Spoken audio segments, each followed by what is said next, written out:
Stan Arthur here for the I Love St. Pete Facebook group. If you're a business owner looking to connect with tens of thousands of potential new local customers, you owe it to yourself to get enrolled in our Key Tag Rewards program. Since 2019, we've signed up more than 200 local merchants. Sponsor opportunities are available too, such as our group banner ad and even your own custom key tags. Just go to stpetekeytag.com, get enrolled, and get ready to get busy. stpetekeytag.com. Merry Christmas. Say, I love football. Say this. Say Tampa. Bay. Bay. Tampa. Tampa. Tampa Bay. Tampa Bay. Say Tampa. Tampa. Bay. Bay. Oh my God, she's so smart and she's so precious. I love her to death. That watch is going to be sent out any day now. This is absolutely unbelievable. Congratulations.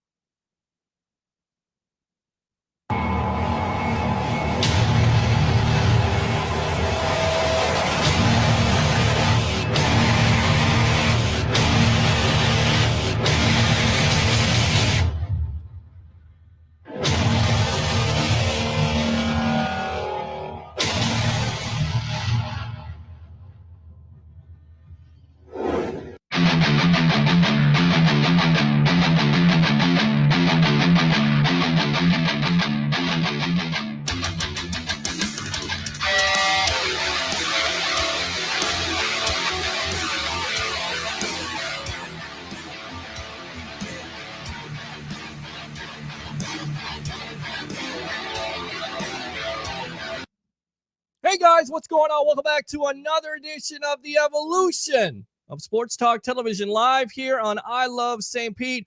It's the Sports Web. I'm your host, Peter Blake, giving you something to think about. And how do we start off this show? Bring your passion, bring your excitement. Just don't bring any nonsense. On tonight's show, we'll have Buck Sideline Guy himself of the Buccaneer Radio Network. Big Fight Weekend 3 Dog Podcast. Mr. TJ Rives on with us, starting the show off. And then after that, we'll have Mr. Leo Haggerty, former Coach Scout and now media member of Night Sports Productions, talking about your Tampa Bay Buccaneers, talking about the college playoff, the Outback Bowl coming up. And then, of course, as always, your phone calls. I missed you guys. Did you miss me? I hope so. 727-255-0391. It's 727-255-0391. Not only will we talk about your Tampa Bay Buccaneers, once again, the college playoff, but, of course, the passing of an icon in John Madden. We'll get your thoughts on that. Want to hear from you. We'll try to go about an hour and 15 minutes tonight. We'll see how it goes, how busy we are. And then after that, who knows? Maybe I'll come on tomorrow. Let me go ahead and turn down my phone there because it's going off for some reason. I hate when that happens. You're on a live show and it goes off. But, of course, once again, we'll take your phone calls. 727-255-0391. It's 727-255-0391. I'm just going to go ahead and throw it out there because I posted it. I am no longer with NSPN. I'm with I Love St. Pete. And that's all there is to it. Thank you very much for the opportunity to that platform. We're moving on at this point in 2022. And, of course, you can give me your New Year's resolution whatever you want to talk about having to do with sports or just a New Year's resolution at the end of the day. Let's go out to Mr. TJ Rives of the Buccaneer Radio Network. What's going on, my friend? Welcome to the evolution of Sports Talk Television. All I know is it's your world, and I'm just visiting here on a Wednesday night live. You did a great job with the intro, with laying all that out. We have so much that we can go over and discuss, from Buccaneers clinching the NFC South as it's scrolling across the bottom of the screen, to the Outback Bowl coming here. I've even got a couple of stories about John Madden as well and the connections to Tampa for the icon, the former Raiders coach, the Hall of Fame coach and broadcaster. And it's so interesting on that so many of the younger generation, Peter, are we getting this old? They don't know that John Madden coached at all with the Raiders. They know him only from the video game. They barely even know him as the broadcaster. They only know him as the video game guy. So we got plenty to talk about. It's great. Thanks for the invite. It's great to hang with you here for a few minutes. Buccaneers playing the Jets. We ring in the new year with Buccaneers trying to lock up a playoff seed. They've already locked up a playoff spot and having to go play the Jets in New York this weekend. So I'm anxious to talk about all of it with you. No, absolutely. And I think we should start off with, probably the story that everybody's kind of heard, but not really heard through you getting me credentialed with Big Fight Weekend, getting me out there to the Jake Paul press conference at first with Tommy Fury. We went viral on that, and then getting us out there for the fight, the Sports Web, which is amazing in itself. I knew what was going to happen. We had to wait for Steve Pratt. Thanks to Steve Pratt of Showtime Boxing for getting me credentialed. And the story is, not only did you get me credentialed, but also you gave me your hotspot because I was freaking out. I was losing my mind. And let's talk about that a little bit. You saw me. What did you think? Did you think I was going to lose my mind if I didn't? No. I mean, you were not unlike a lot of us when we're having a technical problem or whatever. All right, so let's back up at the beginning. I got you involved for this Jake Paul, Tyron Woodley fight, the boxing pay-per-view, Amalie Arena, downtown Tampa. We get there on the night of, and there's a mix-up where you're supposed to be with me, credentialed, and to get in. Again, I cover boxing among many of the things that I do. I cover it on the Big Fight Weekend website and the Big Fight Weekend podcast. Our buddy, shout out to Marquise Johns, a former Tampa Bay guy who's now out in Denver, by the way, freezing to death. We connect all the dots. So Marquise and I do the boxing site. We do the podcast. I was going to be there to cover the fight. I wanted you to assist with me for video or whatever else. And again, the Showtime people were great. Steve Pratt, Chris de Blasio, they may see this at some point. Thank you, because you worked it out for Peter to get in.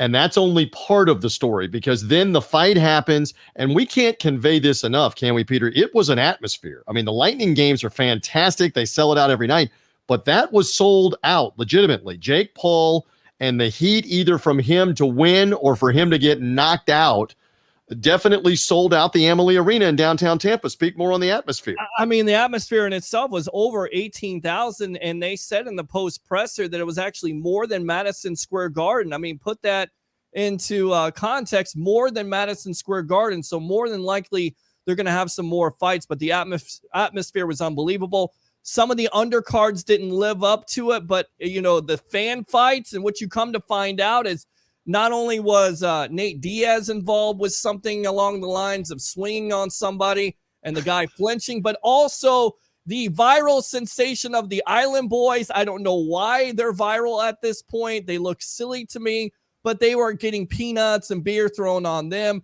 That was going on, but the whole atmosphere was crazy in itself. You had Jake Paul taking on Tyron Woodley for the second time. You had Darren Williams taking on Frank Gore, and of course, Amanda Serrano against, I believe, Gutierrez, the fighter. That leads up to the billing. Very good. And you're rolling like a boxing guy right now. Yes. So it was a good fight card. And then, my God, what a knockout. It wasn't a great fight with Jake Paul and Tyron Woodley, but you're talking about a moment that will be discussed for a long time in Tampa Bay boxing. Yes. And the lore, because he just annihilated Tyron Woodley with a big right hand for a one-punch knockout. So that delivered. Everybody went berserk.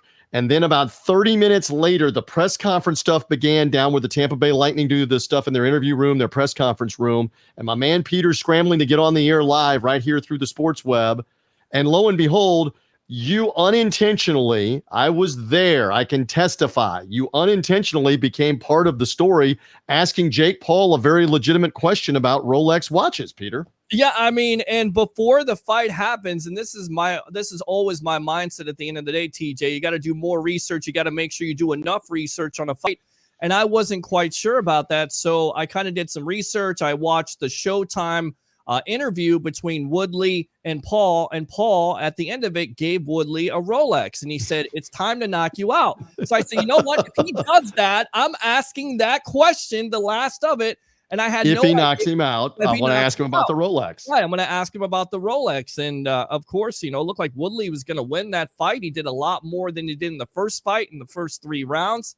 But at the end of the day, it was about that knockout in the 6th. And when he answered that question, and he said, "Hey, you want a Rolex? What's your name?" I told him my name. Everybody was surprised of how I reacted to that.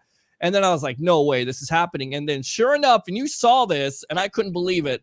I was right beside you. Yes. I was right beside you when this was going on. Relay it. Yeah, Logan Paul makes a beeline to me, and he gives me his phone and says, "Put in your information." I put in the information, and then next thing you know, there was a lot of fans out there who saw it go viral, but they were saying there was a lot of mad reporters. That's not true. I had a lot of reporters come up and shake my hand and say, "That was a hell of a question." So I've hit the lottery twice with this guy, ladies and gentlemen, and I'll tell you why. TJ Rives used to do a radio show for 8:20 a.m. when I was 17 years old, and I don't want to age you, TJ, but I got to. He asked me to do a March Madness recap. I called in when I was 17 years old, won tickets to a Legends game. From that, I got the Legends of Baseball spring training game. This is local radio in the Tampa Bay area for whoever's seeing this. And the Legends would always play in spring training at St. Pete at the old Al Lang Stadium. And so you won an entry from coming on the radio show with me into the Legends game home run derby. Pick it up from there on what happened and the prize you got. Well, George Foster was in the home run derby contest, and I had no idea about Mr. Foster until he won the home run derby, which gave me free not only tickets to the All-Star game, but airline was paid for. I mean, all expenses, hotel, everything paid for. Guys, that was my first baseball game. First Major League Baseball. All expenses paid, flight, hotel, accommodation, tickets to the baseball all-star game in Arlington, Texas. Right. That's lottery win number 1, brother. And I think you trumped it on December the 18th or the wee hours of the morning of December the 19th. 2021. This might have trumped it, though. The second lottery win. I think it kind of did, and I appraised the watch. It's about $20,000. No, I do not have it on right now. I kept telling you, I don't know if they're actually going to follow through, but this is a great story. This is a great, and then they followed through, and Jake Paul autographed the box and sent you a Rolex watch, and good for you. Yes. And I'm like your uncle. I'm like your mother in this thing. Get that thing in a safety deposit box, in a bank vault, in a safe. Get it somewhere. Bring it out on a special occasion. That's a neat thing. Congratulations to you. Yeah. So like I said, I hit the lottery twice with this guy right here. And look, you give me the opportunity, I'm definitely going to take it. Good stuff there. And I remember my dad, he couldn't believe the tickets of baseball tickets. He was like, "You're my son." Like there's so many years like, "I'm going to be hard on you." Then he saw the baseball tickets. "You're my son. I love you." And we enjoyed that. How neat. Yeah. Oh, phenomenal. Phenomenal with these stories. I love it. Great. And I saw you in the press box like 25 years later. And I said, "Do you remember me?" And he was like, "Am I supposed to?" And I said, "Well, I won those tickets." Listen, don't take offense to that. That is a common thing because I will have people come up to me. I know we got to talk about the Bucs in a second because the peeps are tuning in to hear about Bucs and Jets and what's going to happen this weekend and can Bruce Arians coach, et cetera. And we got the Outback Bowl in this market with Arkansas and Penn State. We'll get to that in a second. But I have people come up to me all the time. "Don't you remember when I called you on the old 820 or the old 910, the original sports station back in the 90s?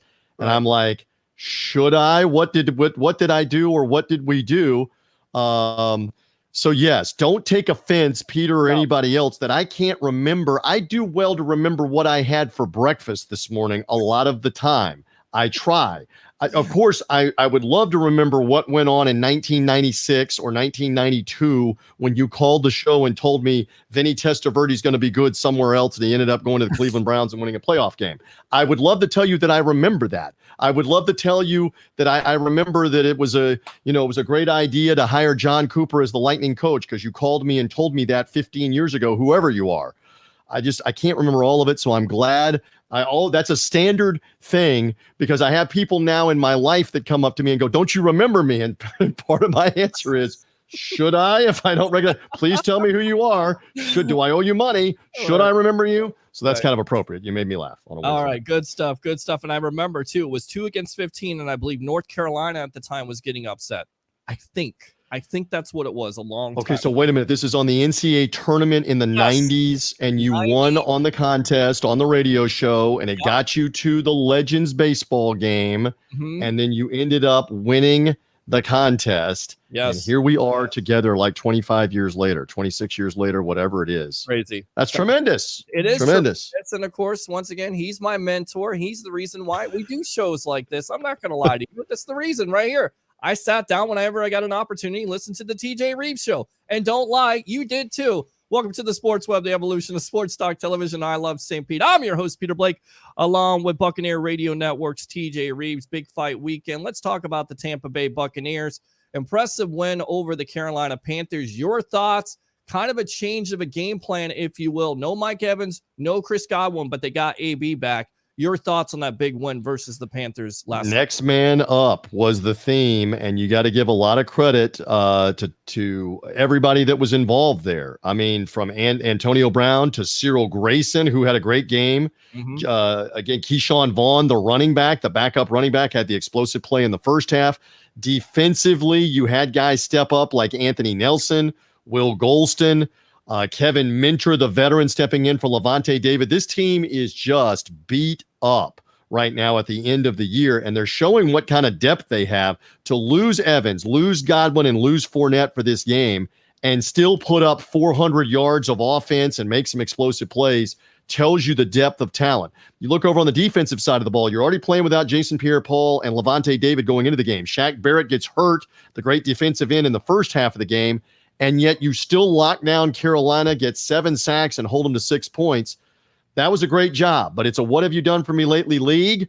We'll see who can get healthy. They've got COVID-19 problems here coming for this Jets game. You got one more game with the Panthers. You're battling the Rams and the Cowboys for playoff seeding in these last 2 games. And, you know, the Jets are going to try to upset the Buccaneers and upset the playoff seeding this weekend. And the Bucs have to be ready to go with next man up again because they have a lot of guys that they are without now once again on the road. Yeah, and you know, the big time story this week, BA, of course, he's on the COVID list. You have Shaq Barrett. He's gone with an MCL, ACL. They hope that they can get him back at the start of the playoffs. But, of course, now you're going to have to depend on a guy like an Anthony Nelson and, of course, a Joe Tryon-Shayenka because JP doesn't look like he's going to play. So it is going to be, you know, look, good thing it is the Jets and Carolina. With that being said, what are your thoughts of this situation? Do you think BA can make it back or no, it's going to be Harold Goodwin? Yes, Chris Godwin, Harold Goodwin. And Harold Goodwin has been, it's okay, Harold Goodwin has been with Bruce Arians previously with the Arizona Cardinals. He's the assistant head coach. He's the run game coordinator. And he met with the media today, and I thought it was interesting that Bruce Arians basically figuratively told him, here's the keys, take it. I'm not going to virtually meet with you guys on Wednesday or on Thursday. I want you to run the meetings. I want you to be the head coach. And what a compliment, what an endorsement of Harold Goodwin that is. So he right now has to prepare as if he's going to be the guy on the sideline on the main headset Sunday. There is an outside chance because the NFL has changed the amount of time of isolation and testing from 10 days to 5 days. There's a chance that Bruce Arians theoretically could test negative Saturday, Sunday, and still coach the game in New York. We don't know. This is evolving. We're in the middle of the week. We don't know if that's going to happen. So for right now, you have to think that Harold Goodwin's going to get the chance as the interim coach. And several teams have already dealt with this. The Jets dealt with it last week. Robert Saleh, their coach, had COVID-19 and did not coach the game in their win over the Jaguars. several other teams have dealt with it too. So now it's potentially the Buccaneers' turn for this. And let's just hope there's not more COVID positives, because Sean Murphy-Bunting and also Jamel Dean are on that list. And this team is so much different and better if Carlton Davis, defensive back, Sean Murphy-Bunting, and Jamel Dean are there together to lock it down. That was no coincidence Sunday, Peter, that with those guys in there, they were getting that kind of pass rush. And you could just tell, even at field level, they played with so much more confidence defensively and played so much more aggressively with those guys there. So here's hoping that one or both of them can test negative by the time we get to Sunday. If not, it's next man up again. There's your theme. I mean, it really is next man up, and you have Jordan Whitehead. He's finally healthy. I mean, he was a man among boys. Talk about his play, and he was just all over the field. And I haven't seen that since last postseason. We knew that he could do that. We know that he can knock somebody out. We know he can but he was everywhere, TJ, last Sunday. Yeah, and it's a great point. Hard-hitting safety, double-digit tackles in that game, had an interception.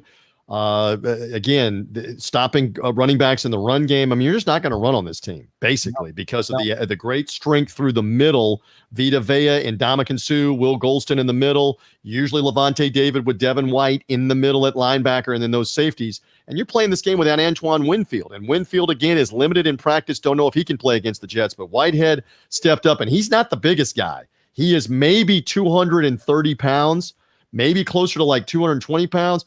He ain't playing like that. He isn't hitting like that. He hits like a 250-pound linebacker coming up and bringing the hits. So that was great to see. Again, it is a week-to-week league. And if you're the Buccaneers, you got to go get this game. And it doesn't look like the weather, by the way, Peter Blake, is going to be very good either. It's going to be getting colder as the game goes on, probably in the 50s when the game starts, but the temperature will be dropping into the 40s and below because it's going to be like a low Sunday night of like 29. In the greater New York area, if I can get it all straight. So it's gonna be like a high of like 56, but the low is like 29. So the temperature's obviously dropping as the day goes on, and there's going to be rain. There's like 70% chance of rain. So it's not a great forecast. Let's see how the Bucs perform. Go up there, find a way to win this game. Find a way to get to 12-4 and put yourself right in position to maybe be the number 2 seed if you get a little bit of help here. And if you get great help and you get a Ravens upset, let's say of the Rams, you get a Vikings upset maybe of the Packers, now the door is ajar for you to maybe be the number 1 seed. You can't control that with Green Bay, but you can control right now winning your last 2 games and maybe getting in as the number 2 seed, and that wouldn't be too bad to guarantee at least 2 home playoff games if you can get that. But you got to take care of business. I mean, the Jets are going to be hungry. Zach Wilson played much better again last week, the rookie quarterback out of BYU. They aren't just going to lay down. No. So let's just see what happens on Sunday. And look, they've beaten teams before. They beat Tennessee this year with Derrick Henry. Right. I mean, they've beaten Cincinnati, which right now is in the playoff chase. We're on with, which looks like a really good win, to your point. It really does. And I tell you right now, the game plan they had last Sunday, I really liked it. Look, you threw the ball 30 times with Tom Brady. You ran the ball for 31 for 159. Do you expect more of that with the victim of volume in a Ronald Jones and a Keyshawn Vaughn like that, huh? He's going to be counted on. There's no doubt Ronald Jones has an explosive first step, and he did well last week. Vaughn got 55 of those yards on one big run. Well, I think the running backs combined had like 27 carries, 135, I think. It may have been like 138, something like that. Correct. That's great production from those 2 guys. Now, pass protection, that's been an Achilles heel for Ronald Jones throughout his career here. Who's going to pass protect the best between he and Keyshawn Vaughn right now in Leonard Fournette's absence? This is a great opportunity for both of those guys. I think with the weather as the factor we talked about, I think they are going to try to run the ball some. Yeah, I think they should try to run the ball some because the Jets haven't been able to defend anything. In fact, they're one of the worst defenses in NFL history. We're going all the way back to the 60s in the New York Giants. We're on with TJ Rives of the Buccaneer Radio Network. With all that being said, if they take care of business but don't get that help, could they rest a Tom Brady, in your opinion, a Mike Evans so he doesn't get the 1,000 yards? Of course, we don't know if he's going to be healthy or not, but could they rest all these players because they have these assortment of injuries. The thing is, if you win this game without getting into all of the deep weeds of the playoff scenarios, if you win this game Sunday, all right, and let's say you don't get the help from the Rams losing to the Ravens and the Cowboys losing to the Cardinals. So now we advance to the final weekend of the season, and this is what the NFL wants. They want scoreboard watching, and how does it work? If you're the Buccaneers, you still have to go try to win that game with Carolina because the Rams play the 49ers at home. 49ers would have to win, trying to secure a wild card spot. Cowboys play at Philadelphia, who has to win, trying to secure a wild card spot. You won't know those results, and I can almost assure you that they're going to move the Buccaneer game from 1 Eastern against Carolina on the 9th to the afternoon to be at the same time of the Rams game. If there's playoff seating on the line, that is exactly what they're going to do. And they're probably going to put the Packers game late in the day as well. Maybe, maybe not. The Cowboys and the Eagles might go to late in the day where they're playing at the same time. And nobody knows, do we win and get the 2 seed or do we win and still only get the 4 seed? Yep. So that is by design by the NFL. So stay tuned. That's a next week thing to worry about that. Just win the game this week and then you're still in the conversation. Yeah. I believe there's just one more time. There's like a 95% chance that final game with Carolina is going to have bearing on being either the 3 seed or the 2 seed. And so you're going to have to play it and try to win it with the guys that you have. Because again, if you're the 2, you're guaranteed 2 home playoff games with a win in the first one. If you're the 3 or the 4, then you're only guaranteed the first home game. And if you're the 4, you're going to Green Bay, week 2. So you can maybe avoid that with the wins, Peter. Yeah, absolutely. And final question about the Bucs, and then we'll move on to the Outback Bowl. How important do you think it was for this organization to finally win a division title since 2007? You could hear BA in the post presser or the victory speech to his team. You know, this is a banner. We want to win 2 more. How important do you think it is for this organization? Well, I think it's big because it's a source of pride. The Saints have basically dominated the division, but the biggest thing is you get a home playoff game. Mm-hmm. And Tom Brady is nearly bulletproof in home playoff games in New England. And obviously he didn't have any here until the Super Bowl, which was the quasi home playoff game. Sure. You much rather want that at home than being on the road week 1 and then see what happens. Just get in the tournament and see what happens. But yeah, it is a big deal. They're going to put a banner up at Raymond James Stadium. It'll be part. Let's hope it's part of the story of 2021. The bigger part is win the NFC title, get to the Super Bowl, repeat, trying to win a second Super Bowl. That'll be a bigger deal in the NFC South, but we're living in the moment. Right now, it's a big deal to be the South champions. Absolutely, especially like what you said, the Saints have dominated, and now you can say, hey, we got the division now. That would be the Tampa Bay Buccaneers. All right, you're doing a lot this weekend. Not only doing this show tonight, but you got to announce the Outback Bowl. Go ahead and promote. Correct. Talk about that a little bit. So they're covering it also. I know you're going to be there too. It's going to be bright and early in the new year on Saturday. That is a noon kickoff, Raymond James Stadium. That is Arkansas and Penn State. And I'm getting the privilege again to call it on local radio here in the Tampa Bay area on the sports station 95.3 WDAE, 95.3 FM, 620 AM, iHeart Radio. You can find it on the iHeart app wherever you're hearing us or seeing us. The iHeart app will stream that game. SEC against the Big Ten. I'm looking forward to it, my friend. I got the chance to do national college football games on Compass Media Networks for this year again, for the second straight year. I worked some Alabama games. I worked an Ohio State game. I worked an Iowa game. But as far as the SEC and the Big Ten, I did not work an Arkansas or a Penn State. It'll be interesting. Arkansas played very well down the stretch of the season. They won 5 of their final 6 games. Penn State had a couple of stumbles. Ohio State beat them. Michigan beat them in Happy Valley late in the year. Penn State did win in their final game of the season to secure the Outback Bowl bid. This is going to be a fascinating matchup. And from what I am told, there will be a lot of fans from both of these programs that will be here in and around the area, probably getting here Thursday, Friday for the fans. The teams are already here. And this will be some atmosphere. It'll be a lot of fun on Saturday to call that game. And I'm looking forward to seeing you, Peter Blake, at this one, because the Outback Bowl is always 2 or 3 things. Number one, it is always the first game, usually right out of the box on New Year's Day of all the bowl games. Number 2, it is the best media food you could ever imagine because it's all from Outback. Yes. And usually it's a really good game between the SEC and the Big Ten with a good atmosphere. So we're all about all of those things. And those are always close games too. I mean, it's so crazy because everybody's like, well, SEC dominates. Not in this game. It's always very close. You got to love it. And I got to ask you about New Year's Eve. What do you see with this playoffs? Can Michigan pull the upset like I think they can over Georgia? Is it Michigan, Alabama? How do you see these two games working out? So it's weird because these will not be on New Year's Day. It's a quirk because of the rotation. The Rose Bowl stays in its spot. The Sugar Bowl stays in its spot. So they're playing the playoff games on Friday on New Year's Eve afternoon. Alabama goes first with Cincinnati in the Cotton Bowl in Dallas. And the nighttime game, Michigan and Georgia down south from us, Peter, in Miami at the Orange Bowl. Again, it's so easy to say that this should be Alabama and Georgia in a rematch. I don't think Cincinnati can beat Alabama. Maybe they can keep it close. Desmond Ritter's a fantastic mobile quarterback. They've had a tremendous season. They won at Notre Dame. They beat a couple of tough teams at the end of the year in SMU and Houston. This ain't SMU and Houston. Alabama is Godzilla. Nick Saban's had a month to prepare. I think the Tide are ready. I think they will win, and they may win convincingly. We'll see. The Michigan-Georgia game, much more intriguing. Michigan can run the ball, excellent defense. That's what Georgia does too. If you had to say you're forced to make this pick, I would take Georgia. I take the rematch, Georgia-Alabama, but I can see Michigan. I can see ways they win the game, including if Stetson Bennett, the Georgia quarterback, throws interceptions like he did in the SEC title game, and Michigan's getting turnovers and short fields. Harbaugh and company will be in the title game with Alabama.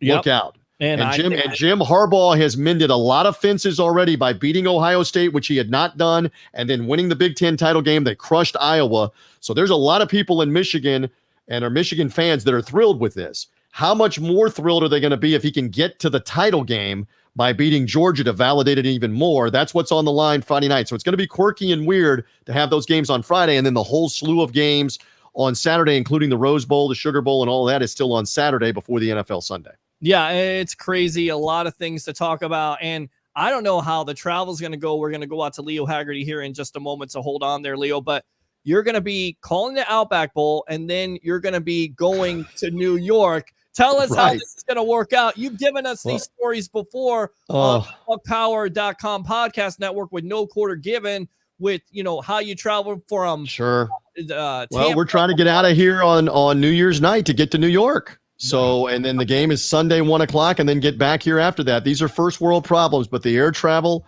let's hope the airlines are on time on New Year's Day and we're able to get there and be ready to rock and roll for the game at the Meadowlands Sunday at 1:00. So yes, I was doing this throughout the college football season as well, where a couple of times I even had a night game where I had worked a college night game on Saturday night and had to be back here for a Sunday early game a couple of times at 1:00 in Tampa or even somewhere else to be able to work the game. So let's see what happens with that Outback Bowl. Hopefully we get a good one, Peter Blake. Yes. And then hopefully with the Bucs and the Jets, you get a Buccaneer win, and then things get really exciting for the final weekend and playoff seeding and all of that. And Tom Brady, by the way, has owned the New York Jets by and large, just like he owned the rest of the AFC East. Let's hope it continues Sunday, sir. 27-9 record versus the Jets lifetime. He hates the Jets. The Jets beat him a couple times in the playoffs. That's in the back of his mind. And of course, the Bucs record all time 2-10. Yeah, I've been doing my research. That's because of this. You have been doing your research. Those are great numbers. Only 2 wins, and one of them was the recent win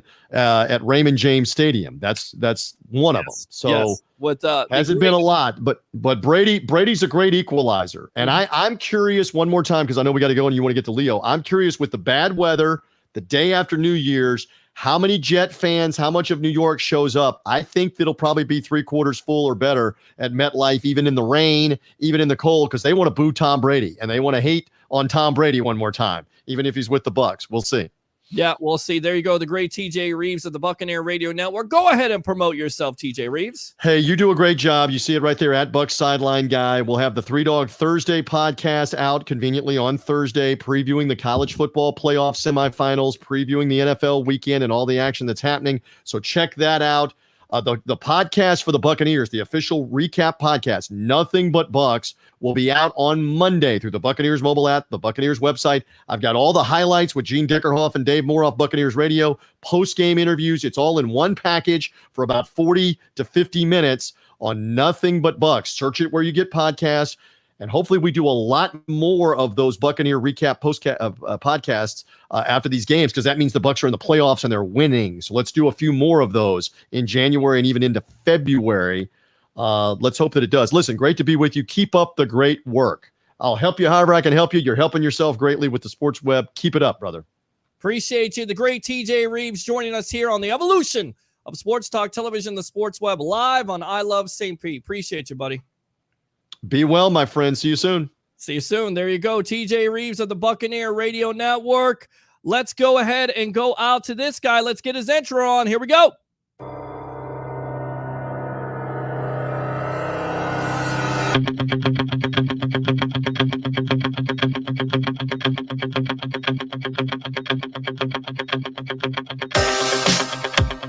Former Coach Scout and now media member of Night Sports Productions, it's Sports Mag, Mr. Leo Haggerty. Welcome to the evolution of Sports Talk Television on this Wednesday night.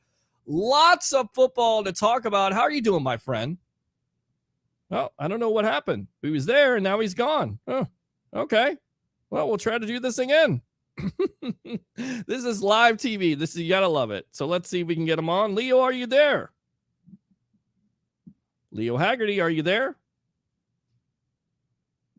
Leo Haggerty. I don't know what happened there. So we'll see if we can get him on. I think he's on here. Hold on a sec. I'll tell you what, let's go ahead and take a break really quick. And when we come back, we'll try to get Leo Haggerty on. Stand by. Hey, Stan Arthur here for the I Love St. Pete Facebook group. If you're a business owner looking to connect with tens of thousands of potential new local customers, you owe it to yourself to get enrolled in our Key Tag Rewards program. Since 2019, we've signed up more than 200 local merchants. Sponsor opportunities are available too, such as our group banner ad and even your own custom key tags. Just go to stpetekeytag.com, get enrolled, and get ready to get busy. stpetekeytag.com. All right, welcome back to the evolution of Sports Talk Television. Are you there, Mr. Leo Haggerty? Hello, Leo Haggerty. Leo Haggerty, are you there? We got him on the phone here. Just stand by for a moment. Let's see what's going on here. Leo Haggerty, are you there? Hello, Leo Haggerty. All right, we are going to go, I guess. Let's go ahead and try to play something here really quick. Let me see if I can figure this out. Sometimes this happens. I don't know why it happens, but we will figure this out. And once we do, we'll be back here live on the evolution of Sports Talk Television. Here we go. Did they tell you if it was a presidential series? They did. I didn't even ask, to tell you the truth. I am blown away by it. TJ Rives of Big Fight Weekend. And I wanted to tell this story. I wanted you to be on with me, and I want people to understand that at the time, it wasn't even credentialed with Showtime. I actually had to wait. TJ had to pull some strings. Showtime came out. They credentialed me. Wasn't even sure if we were going to be able to get on because Wi-Fi was not connecting to the computer. TJ gave out the hotspot, and we were able to do that. And I am completely blown away. I had no idea that Jake Paul was going to do this. It's completely amazing at this point. I'm just caught in the moment, and I just wanted to say out there to anybody, look, you got to, if you're prepared for something and you invest in yourself, you really do. And I want to go full screen. If you invest in yourself and you invest in the idea that you are a great sports broadcaster, and I get it, you can invest in equipment, but you have to invest in the idea of that. And if you can invest in that and you put everything together, anything is possible. So I'm just completely blown away by it. I had no idea. And it was so funny. You were talking about it. You were saying that could be Jake Paul's people. You were exactly right. You were doing the 1-900 numbers. So that Rolex is coming. He is a man of his word. And when it does, I was also talking to him about trying to get Jake Paul on the evolution of Sports Talk Television live on NSPN and I Love St. Pete. Leo, are you there? Thoughts? Actually, I think he actually would do that because I'll tell you why. I mean, it's just, look, I thought it was a really noble cause for him to do that. I don't know mean, what's going on. look, a lot of people have Talk. different opinions. Talk real quick. Would I have taken the Rolex? Yep. Talk. Always Right. Yep. And Absolutely. People that are going to hate. It's called jealousy. Do you know how many people want to rub my name in the dirt or to even discredit what I did last year? Oh, that's impossible. Let me tell you something. You always strike when the iron's hot, and if someone's holding something out for you, hold your hand open and say thank you. Congratulations. It couldn't have happened to a better guy. I love you, brother. You know what? I'm going to sit on here, read these comments, and let's get out of here. All right, let's read these comments. Congratulations on the Rolex. And to me, it's not just thank you very much. It's not just about the Rolex. It's about doing what you love. And Jake, I know it's a great interview. But look, it's awesome. Yeah, it is. It's absolutely awesome. It's a surreal moment for me, and to I don't even know what to say at this point. I'm kind of. I know what to say. Hallelujah, baby. That was awesome. Now that's a Victory Monday. Let's read these. Let's go. Rolex watch. All right. I don't know what's going on here. We're having a little bit of technical issues here. So, wow. Leo, are you there? I'm here. Oh, I don't know what happened, but sometimes when you do all this stuff remotely, the wires get switched around. We got Leo Haggerty, former Coach Scout and now media member of Night Sports Productions, as I'm looking like an idiot on here, but I got it working, producing online. Let's talk about where you were at today. We were actually talking about the Outback Bowl. Give me some press conference tidbits here, Mr. Leo Haggerty. Well, it was interesting that we had a chance to talk with James Franklin of Penn State and Sam Pittman of Arkansas, and both of them are a breath of fresh air. They are not afraid to laugh with the media. They're not afraid to play with the media. They're not afraid to laugh at themselves. They're a really it was fun interview, and I asked my usual unique questions. Yes, you did. Got a couple belly laughs from them as well as from the media there, but it was interesting because I, thanks to Mike Schultze, who's the director of communications, I had the first question, and I said, Coach, we've got American Underdog just came out at Christmas time, and if they do the James Franklin story and if they do the Sam Pittman story, who would you like to be the actor to play you? And I go to Franklin. I said, I'm thinking The Rock, just because of the similar physique and hairstyle. Well, that was it. Started off right there. And he came back and said, hey, don't forget about the charisma. I go, okay, here we go. We're rolling. And then I go to Sam Pittman. I go, Coach, I'm thinking Tommy Lee Jones. He goes, nah. He goes, Jack Nicholson. Oh, that was it. Wow. Now that's a good one. Okay. Everybody's rolling for that, and I asked him. I thought it was a rather interesting question because both of them idolized the university they're coaching at as they were growing up. In fact, they both went to their football camps, and Pittman's going back, and he's saying, I went to football camp, and Franklin jumps in and goes, yeah, they didn't recruit me. And Sam goes, you know who recruited me? Nobody. So they're back and forth now. Nice. But and the last one I asked them both, I said, look, if you can't be in the college football playoff, where else would you rather be than the Outback Bowl in Tampa, kicking off New Year's Day football? Franklin looks at me and goes, are you getting paid by the Outback Bowl? And Schultze's up there laughing. He goes, yeah, because I thought they were slipping a 10 under the table to you. So Schultze, first of all, Schultze does a great job. Mike Schultze does a great job with the Outback Bowl. And I love the Outback Bowl because here's the thing. If you don't know about me and hanging out with Leo Haggerty, we put on those LBs. And you know why we put on those LBs, Leo Haggerty? Because we're eating steak. We're eating bloomin' onion. It's a beautiful day. People will go, you actually want to get up on New Year's Day after New Year's Eve? I'm like, yeah, I'm going to bed early so I can eat steak the next morning. We're on with Leo Haggerty here. If you had the Leo Haggerty story, what actor is playing you, my friend? You know what, Peter? I thought about that. Okay. And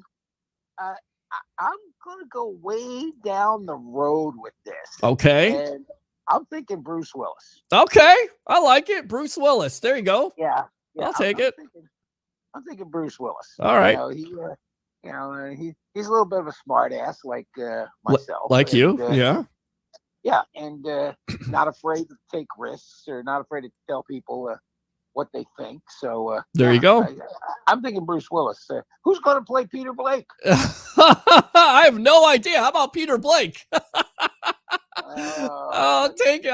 I don't know. Who do you think should play me? I'm thinking somebody off of Saturday Night Live. Oh, maybe like Ben Stiller or something. I'm thinking that, or I'm thinking if Dan Aykroyd was a little younger, wow, I think that would be a perfect fit. Okay, I'll take that. At least you didn't say Martin Short with the hairdo.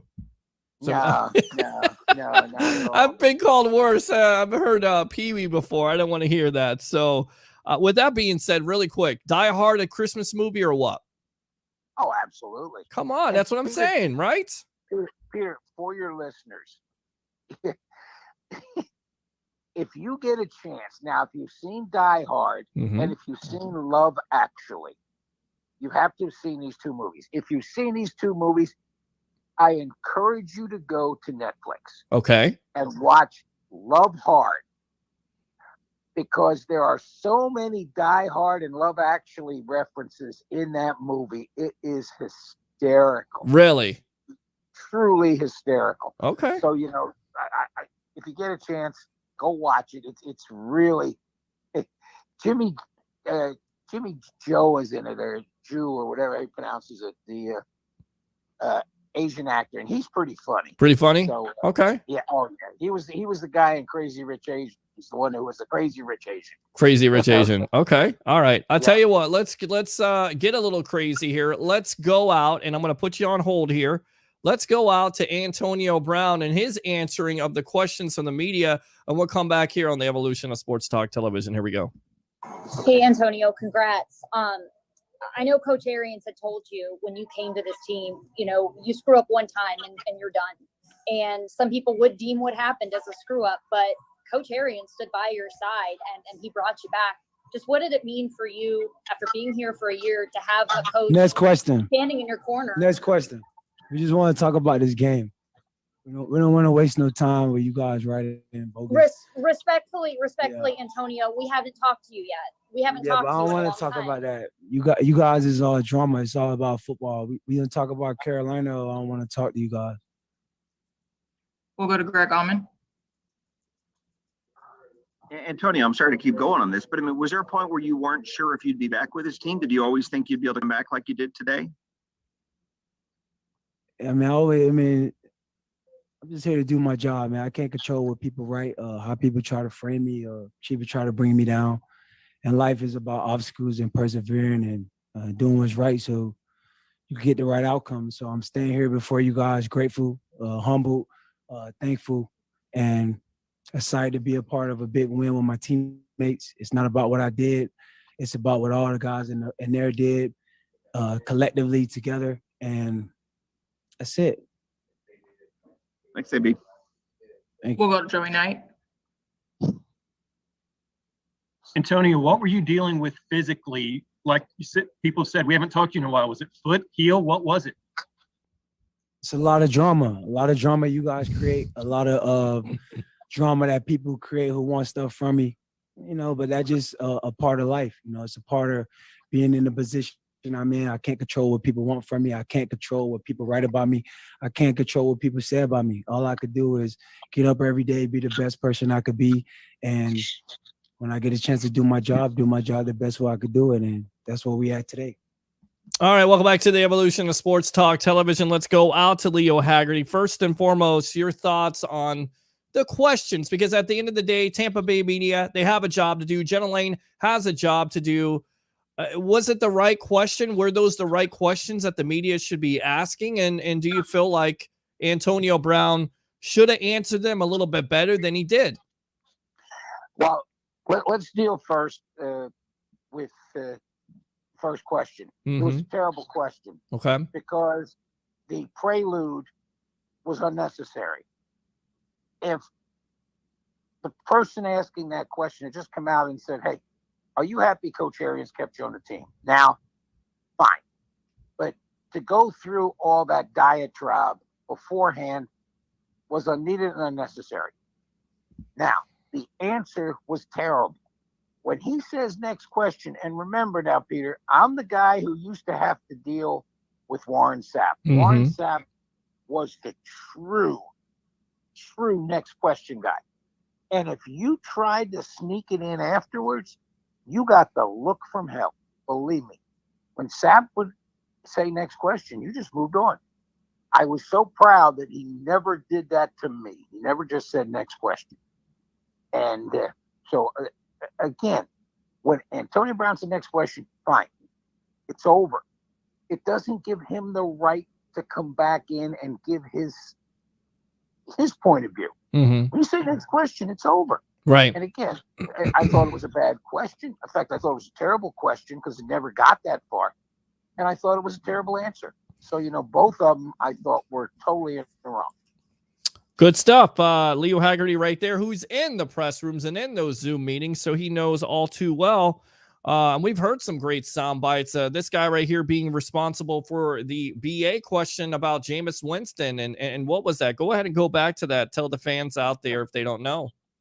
Well, it's kind of funny, Peter. After the Atlanta game when Jameis threw the pick six, and I give Tom Atkins credit. We're sitting in the press box, and it's overtime. And Tom Atkins goes, wouldn't it be funny if Jason threw? He got that far, and there went the pick six. And I said, man, you're Nostradamus. That's crazy.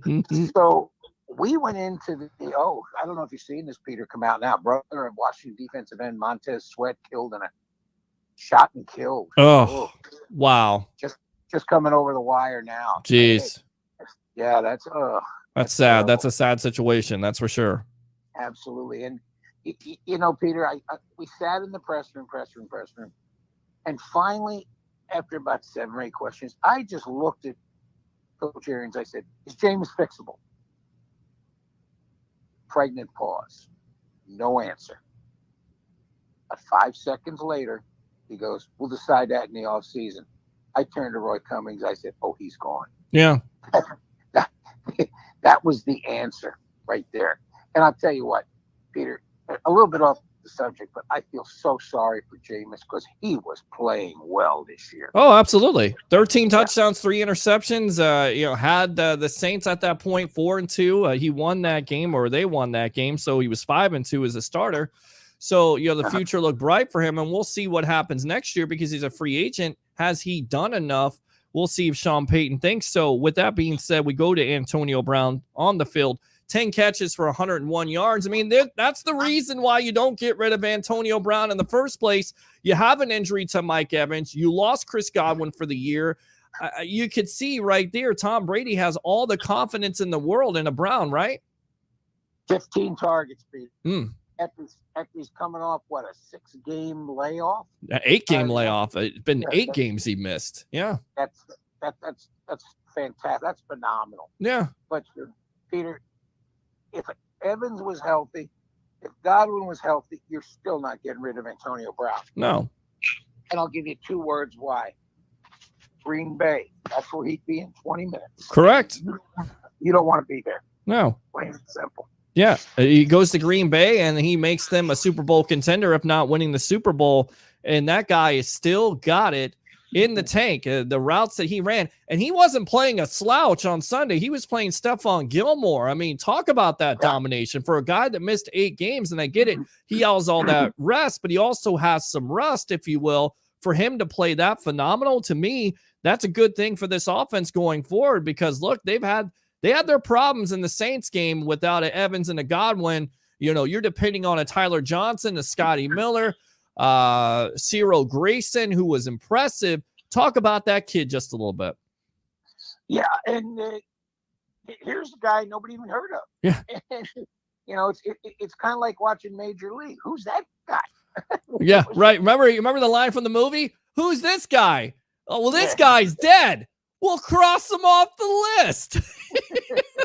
Exactly. I love that. I love that movie, man. That movie never gets old. Never. And you know what?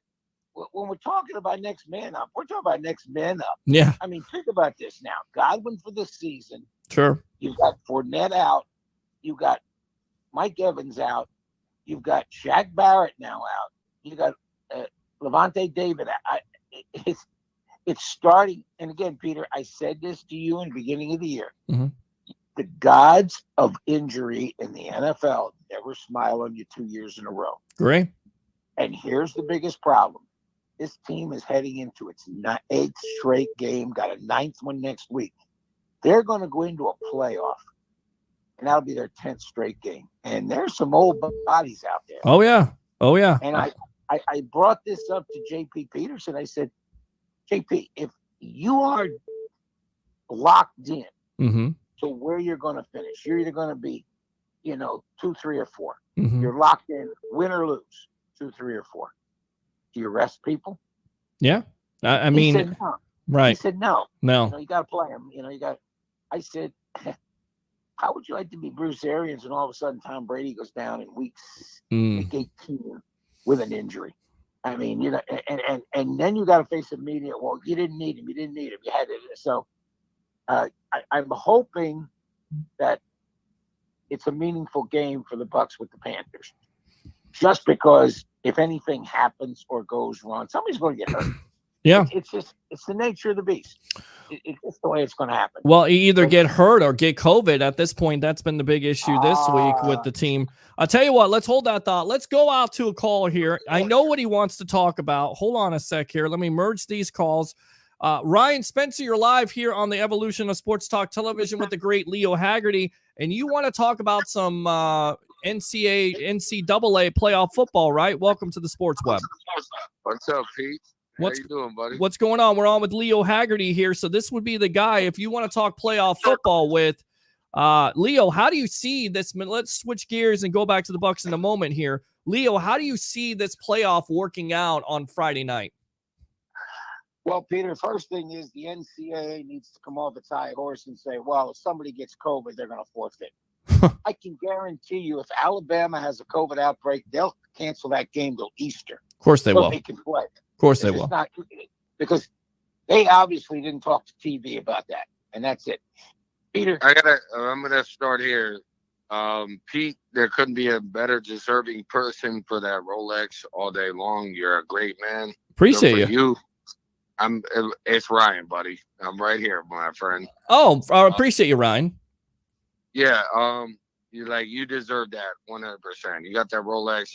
You put in all that work. There's a lot of people that haven't backed you up and that do back you up in the same stroke. There's nobody better to deserve that Rolex than you. 100%. Appreciate it, Ryan. However, thank you very much. Your boy in the background, Cincinnati. I don't think their offense can run that defense from Alabama. I question whether or not Georgia has the balls to get through Michigan. I don't think they have it. I mean, I would love to hear your counterpart's opinion on that one. Oh yeah.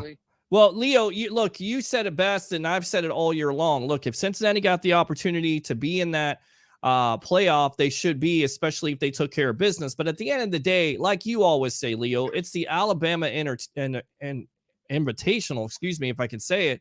So does Cincinnati realistically here, Leo, have an opportunity to give Alabama everything they can handle, or is this going to be a blowout by the Crimson Tide? Oh, Peter, let's go back to last year's bowl game where Georgia and Cincinnati played, and Cincinnati gave Georgia everything they wanted and then some. It was a one score game. Trust me. Cincinnati's offense will score on Alabama's defense. Okay. They will score. They'll put points. Now, can Cincinnati stop? Alabama doesn't defend you. They outscore you. That's their game. And that's fine. They are speed, and more speed. But I'll tell you what, Cincinnati do not go to sleep on the Bearcats. I chime in on this one, on both you guys. the wideouts that play for Cincinnati, Kobe Bryant, and I think his name is Muhammad. Mm-hmm. I think they're underrated and undersized as well, comparative to all the athletes that play at Alabama or Michigan or Georgia, any of them. I feel like they're the undersized cornerbacks. Mm-hmm. However, they got wheels. And Speed, I feel speed like kills, brother. Yep. You're exactly right. Speed kills. Yep. they And got wheels. yep. They got wheels, dude. Absolutely, they And do. You're right. So they're playing at a high level at Mhm. 5'10", mm-hmm. comparative to a 6'4" receiver that runs a 4.4 40. I feel like these guys, and Finkel, I think he did the right thing at Cincinnati as a coach. I think he's recruited well. He's organized the team well. I think that's all a collective in that whole stretch of their playoff run. Mm-hmm. It's one of those things that, granted, they do play in the AAC. Mm-hmm. However, it's one of those things like you can only weigh that conference based off of what they're willing to give in order to get that done. Yeah, I mean, again, you know what? Peter, let me chime in on that. Yeah, everybody sure. says, Cincinnati plays in the AAC. Central Florida took University of Florida to the woodshed. Mm-hmm. The SEC is about as overrated as you can get, and here's why. Wow. You move Alabama, any other conference, and all of a sudden they become the toughest conference to play in. I mean, after Alabama exposed Georgia for what they are, an offensive fraud. Yep. They are a fraud because look who they beat. Nobody. Right. They, And that's why, nobody Leo got and close. Ryan, I think Michigan is going to beat Georgia and they're going to face Alabama. And I know I've been criticized for this and said, man, you must be off your meds. I think it's Michigan's I completely year. agree with you on the Michigan thing as well, Pete. Okay. 100%. I feel like Michigan. Jim Harbaugh is a bad man. He does very well, and there's a different level of playing field when you come to the Big Ten, Mm-hmm. as well as the SEC. I feel like that meeting, and if you get through the gauntlet that the Big Ten exists as, Sure. you have to accept that as an SEC football club. Like, you have to understand that, like, bro, these guys are playing ball in the Big Ten. Yeah, and I mean, look, they have components here, Leo. Good stuff there, Ryan. Thanks a lot for calling the show. I appreciate you as always. Definitely use that second phone call. We always take 2 or 3 phone calls, so definitely use it if you want to, okay? Yeah, man. Well, I'll see you in the morning. All right, man. Appreciate you. There you go. Guy from work calling me, giving me kudos. I appreciate that, Ryan Spencer. Definitely keep on calling the evolution. Let's talk about that Georgia-Michigan matchup there. We're on with Leo Haggerty, former Coach Scout and now media member of Night Sports Productions, It Sports Mag. For me, Michigan, they can run the ball. They can play defense if they can get good enough quarterback play. But the key is with any game, when it comes down to a matchup, it's always between the interior lines. Can that offensive line of Michigan stop that Georgia defensive line from getting pressure on that quarterback? Well, we saw what Alabama did. Right. And, that's pretty much, yeah, it's something that you got to look at. And again, Peter, teams are won and lost a yard from the football. Sure. Can the offensive line protect? Can the defensive line penetrate? Mm-hmm. That's the key. Right. If you move the line of scrimmage back or if you move the line of scrimmage forward, it's a whole different animal. Here, let's look at both of these games individually. Sure. Alabama and Cincinnati. If Ritter plays well, Cincinnati has a really good chance of winning. Yeah. Again, Ritter plays well. And I expect him to. Cincinnati is built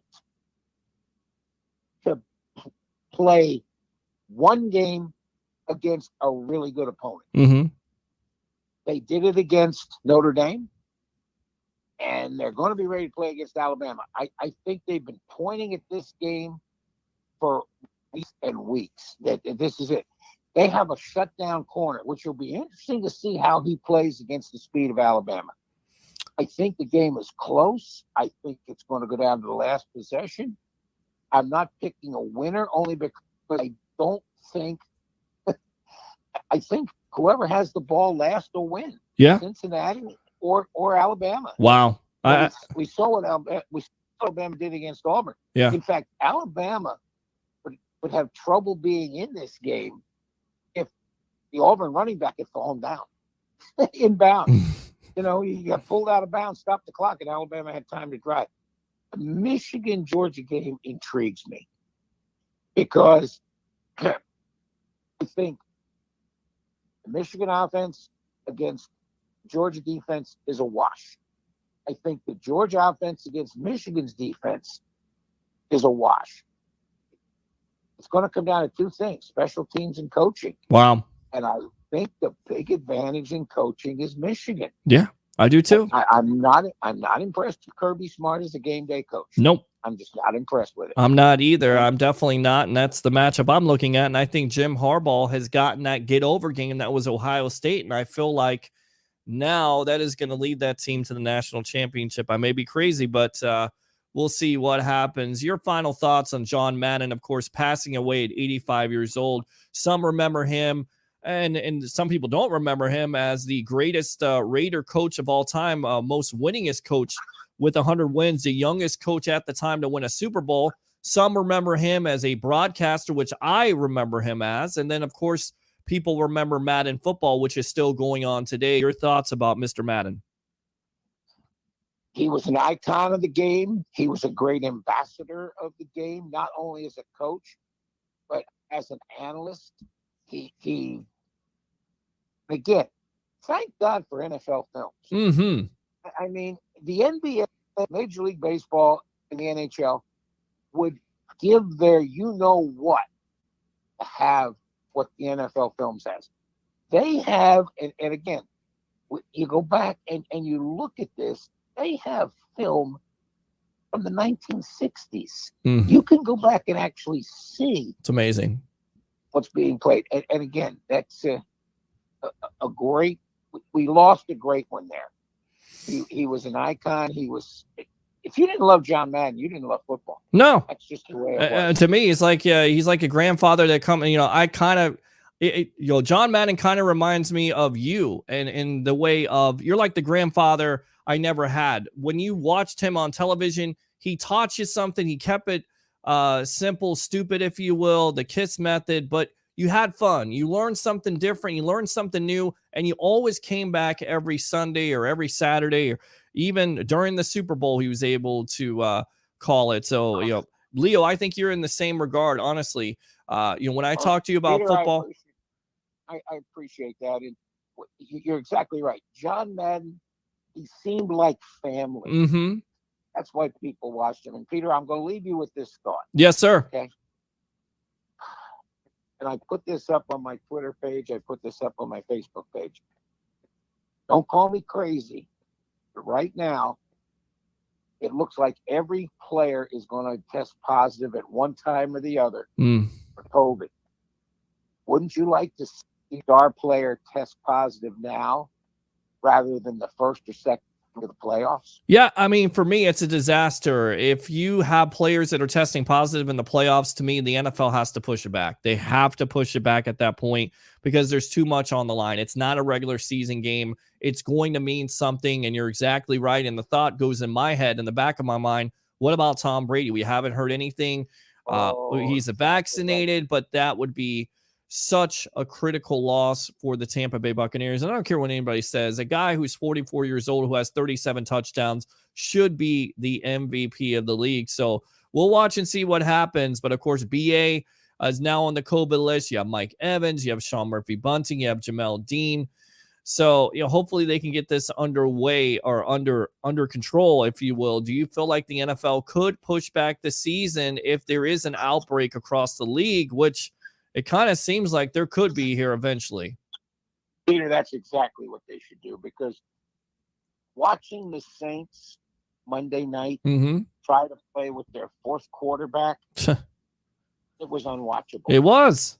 It was unwatchable. It's not even fair at that point. And I get it. A lot of people say, well, Denver had to do it last year. Yeah, but that's not good football. I get it. You want to play the game and you don't want to have any distractions or any postponements.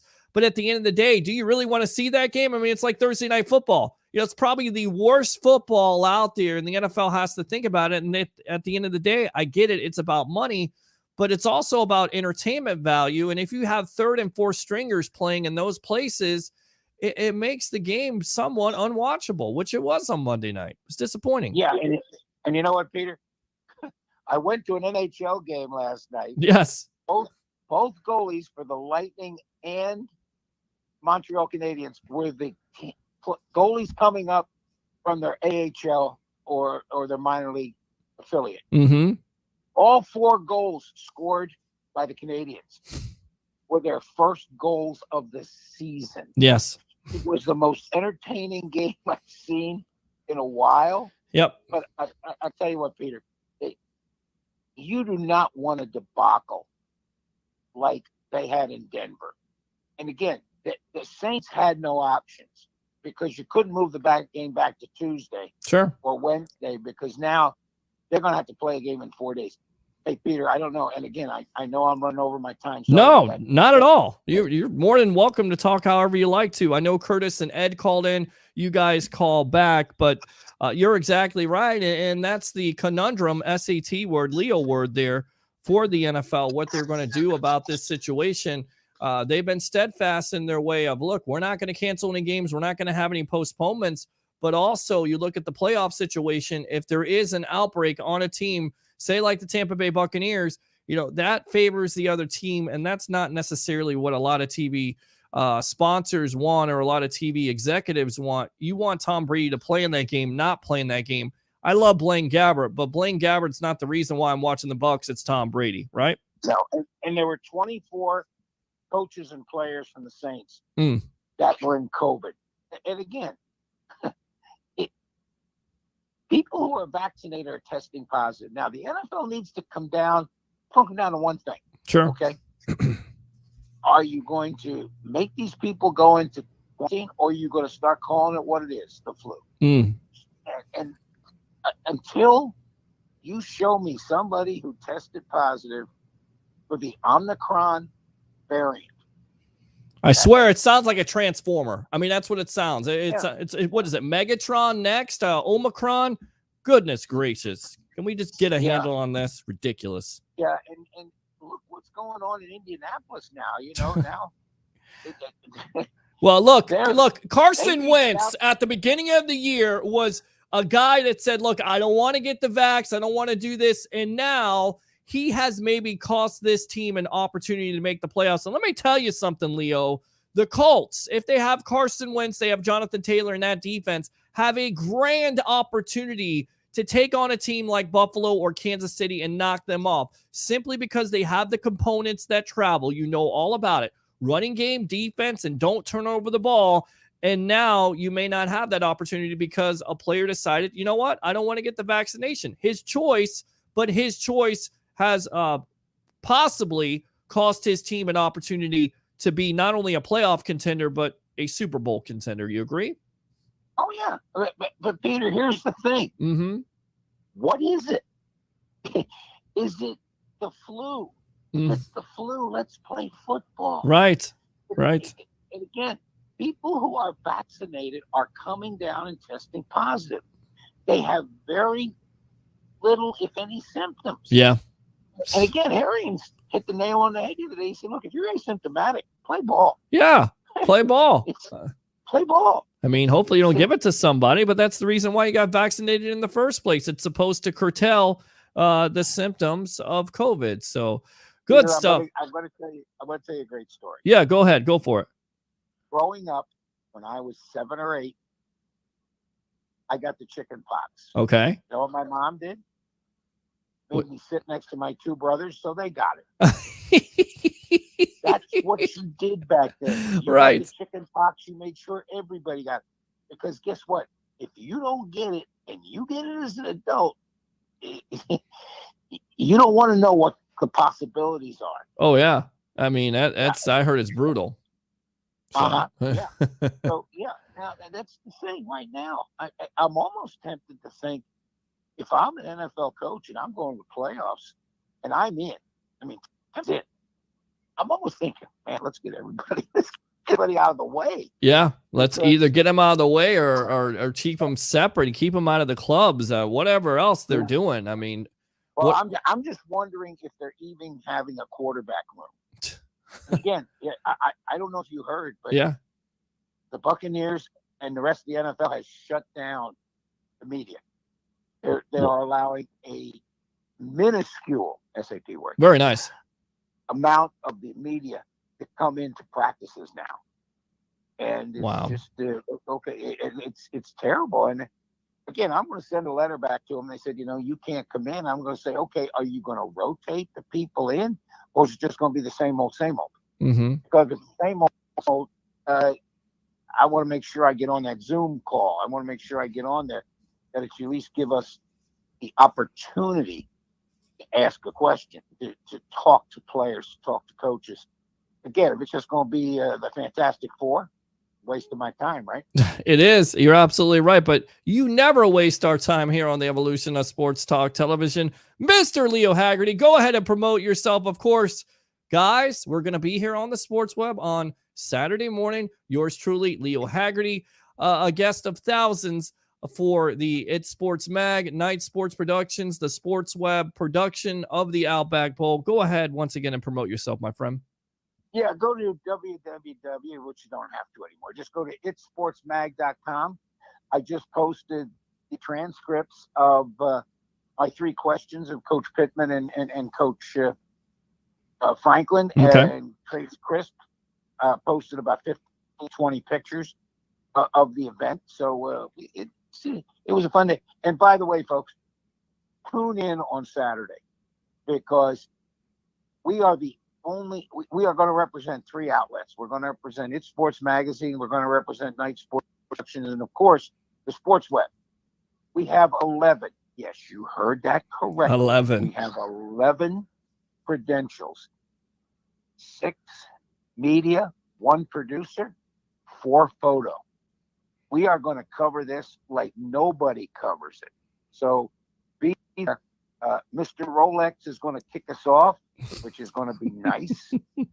And then we're going to go from there. And we got a special surprise, because one of our correspondents is a stage 4 melanoma survivor. And it's an interesting story, because 9 years ago, TJ Sharp was given 6 months to live. He's going to join us, and it's going to be fun. It is absolutely, Peter, yes. Thank you for allowing me this opportunity, this platform to speak my mind. Hopefully, I brought my passion, and I didn't bring any nonsense. You never bring any nonsense, Mr. Leo Haggerty. Thanks a lot for your time here on the Evolution of Sports Talk Television. And as always welcome, never a stranger. And you can take an hour if you want to. I always learn something new when it comes to football knowledge from the great Leo Haggerty. Appreciate you, buddy. All right. All right. Hey, let's plan on meeting one night over at the Outback Hotel and watch a little football and eat a little free food. Sounds good. Yeah. And here's the thing. I always know when I'm hanging out with this man right here, I'm going to put on some LBs, but at the end of the day, I'm going to eat right. Appreciate you, Leo Haggerty, buddy. Thanks a lot for coming on the Sports Web. All right. Peter, it's an honor and a pleasure to work and be next to the hardest working media journalist in the Tampa Bay area. Well, I learned from one of the best right there. I got TJ Rives on my side, and I got Leo Haggerty. I don't think anybody can stop me, man. That's like Mike Evans and Chris Godwin. So one and 1A, right? Yep. All right, brother. All right, brother. There you Yep, good stuff there, Leo Haggerty. Let's go out to the comments, read these. I know I've been neglecting you. Ed and Curtis call back in. Hey, Peter, can't stop the Sports Web. You can't stop the Sports Web because it is the evolution of sports talk television. We say 3 things on this show. Bring your passion, bring your excitement. Just don't bring any nonsense. Let's go out to Mr. Gross. I won't say Ed because I know he doesn't like that. Stand by.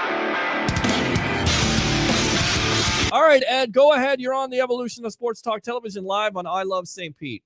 Well, how would you like to be if you had the name Ed and people called you Mr. Ed, the talking horse? Would you like that? I would. I would say I'm a stallion. I'm a Mustang, baby. Come on. You got to make a positive out of it. This is what this show is all about. You know? Like everybody say, oh, you don't have a TV station or a radio station. So what? I got the evolution. I'm streaming on Facebook and YouTube, baby. I'm doing it. That's what you do. Yes, you make you a are negative out of a positive. That's it. And let's talk about you for a minute here. Sure. Why do we want to do that? You just get this Rolex, man. What are you going to do? You just going to like hide it? I got it. I got it in a safe place. Look, I wear it on special occasions. Maybe I'll start wearing it on the show every night because I'm in my house. I work from my home. I got a safe place for it. Everybody's like, put it in a safety box and this and that. I'll probably do that eventually. But for right now, I'm kind of showing it off a little bit, wearing it in special occasions. Yeah, I'll wear it on Saturday. You tune in on Saturday and I'll wear it. All right. All right. Sounds good. All right. So, yes. Let's talk about some things that are flying around out there. First and foremost, Tom Brady got a warning from the NFL. Now, is that about the throwing of the Microsoft thing, yes, it is. And he screamed some obscenities at a coach. Well, you would think it would be for the obscenities to the coach, but of course it was not, because at the end of the day, he's Tom Brady, and look, he's the greatest of all time, and I think it's pretty funny when he goes and tells another coach to F himself. I'm just saying, especially the Saints and their dirty. Look, you watch that game. PJ Williams, number 26, somebody needs to teach that guy a lesson about, playing clean football. I get it. I'm all about the physicality of the sport, but he is absolutely dirty. But you're exactly right. The NFL did warn him about throwing that Surface device, and he talked about it today. He's not going to do it. And the way you don't throw the Surface device is you do what you did last Sunday versus the Panthers. You completely dominate on both sides of the ball, and then Tom Brady doesn't get upset. Very easy. I like to see a passion for a game like that. Who doesn't? Who doesn't like to see I don't that? think the NFL should be warning him for that. I'm sure he paid for that device. Well, look, the NFL has a lot of other things they should worry about. I don't know, namely the referees being more consistent with calls, especially critical ones when it comes to pass interference, and also the celebration garbage penalty that they have out there. But that's neither here nor there. That's the NFL trying to flex their muscle, but I don't know. I don't think he'll do it again. I think he'll try to throw something else besides the Surface Pro. So is the head coach going to be able to actually? Don't know. It's gonna be Harold Goodwin, not Godwin, as I said before. I'll read that comment from Reginald here in a moment. Of course, there's been some other coaching news that we'll get to, but it looks like it's gonna be Harold Goodwin. Who's going to be the coach. And, of course, it'll keep Byron Leftwich at offensive coordinator, Todd Bowles at defensive coordinator, and BA, from the great TJ Rives had to say, they're confident. They're confident in what he can provide. BA is confident. So, we'll have to see what happens with this team. But, of course, they're injury-riddled. They have COVID problems. We'll see how this all works out. But it's the New York Jets. It's just in the season. You should beat this team handily, even with all the injuries you have. You have more talent than the Jets. So I don't know if you should be too worried about it. But again, the thing that you would worry about is the weather situation. Yeah, that's the other thing I worry about. That's the thing you worry about. If it's bad weather, the Bucs have to do what they did versus the Panthers, and that means they have to play a grinded out style with running the football like they did last week versus the Panthers, and I think they can do that. I'm just not sure if they're going to. I would assume they would if they're missing all these weapons. So, yeah. Well, it's going to be a different guy calling the plays, though, so it's hard to say what's going to happen. Right. So, exactly.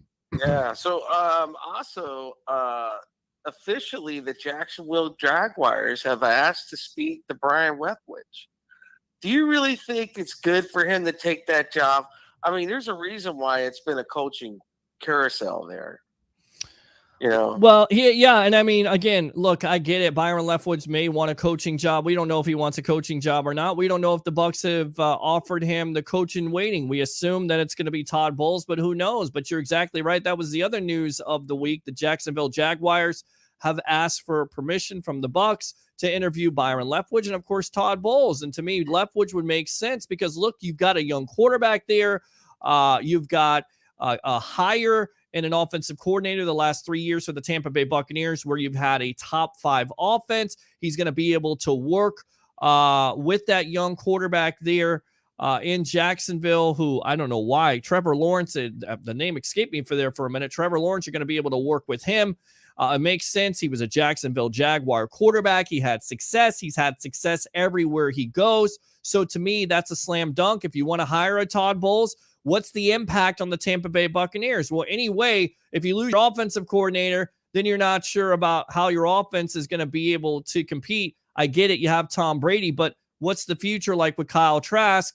That's why I would think you would keep Leftwich. But if you don't, then you have to move on. You've got BA there. You've got Harold Goodwin, who can maybe call some plays. And then if you lose a Todd Bowles, we know how much of a great play caller when it comes to defense. So anyway it goes, or they may hire somebody else. They may hire a Dennis Allen. We have no idea what the Jacksonville Jaguars are going to do. But, I think it's very significant that the Bucs could lose one of their assistants, and it would hurt this team going forward. Maybe not this year, but going forward, because you want to keep your coaching staff in check. But I do have supreme confidence in this organization that no matter what assistant they lose, they're going to continue to win as long as Tom Brady and BA are at the controls. Oh, well, I'm not worried about that. I just don't see him taking that job because it's just don't know. You don't know. I mean, maybe he thinks that's the only opportunity at that point. I wouldn't take that job. I wouldn't take the job either, but I mean, it's a mess right now, and you're going to have a patient owner. But of course, you can't be like Urban Meyer was. You can't be kicking players and benching them. I mean, you have to give a coach at least 2 to 3 years to win. But we know in the NFL, it's not for long. So if you don't win right away, it's not necessarily going to be the best process. And if you're Byron Leftwich and you're looking at it and you're saying, okay, this is an opportunity to get a coaching job, but I could stay with Tampa Bay, maybe get another better coaching job, maybe the coach in waiting at this point. Do I want to jump on the Jaguar job, or do I want to wait it out? Do I want to wait it out for the Bears job? Because there's a lot of people out there who say, well, the Chicago Bears will look at him. They will, because he's a hot assistant right now. And I know there's a lot of Bucs fans that are laughing about that.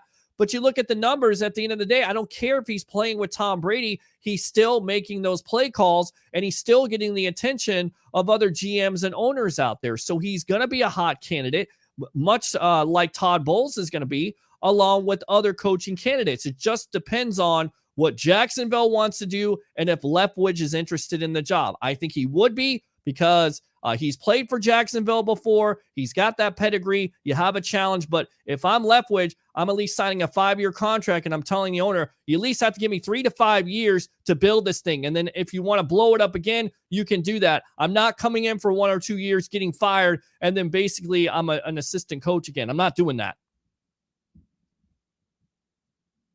And I'm here. Okay, lost you. Oh, you got silent for a minute there. Yeah, I don't know what happened. Yeah, I mean, I just feel like that it's not.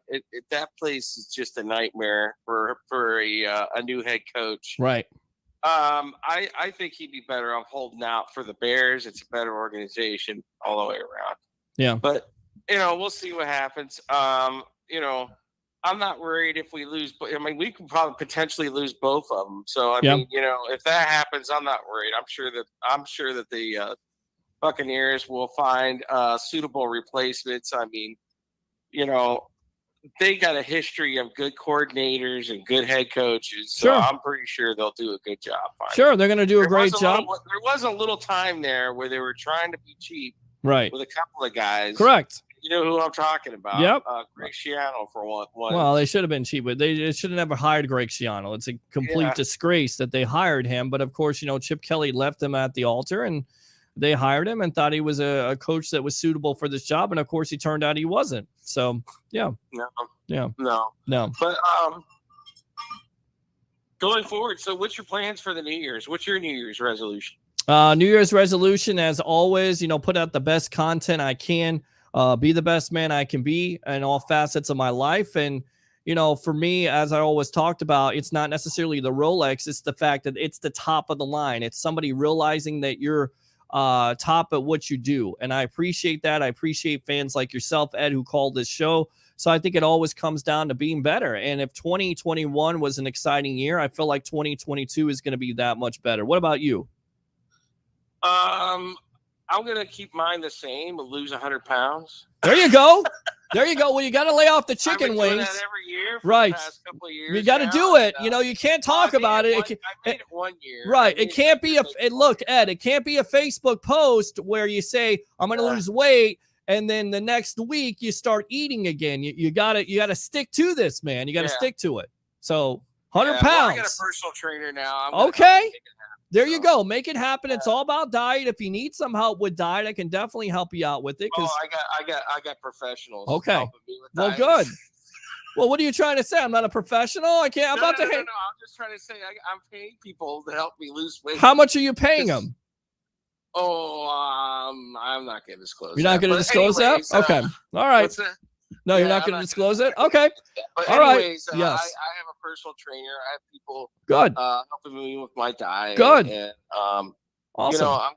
hopefully this happens because I've done some drastic things to try to lose weight. Well, no, hopefully about it. It's going to happen. Okay. Say it with Yeah, me. so- My New Year's resolution is to lose 100 pounds, and it's going to happen. And next year, when I talked to my favorite sports broadcaster here on the Evolution of Sports Talk Television, I'm going to be telling him that I'm going to be flexing like I'm going to the beach. Say it.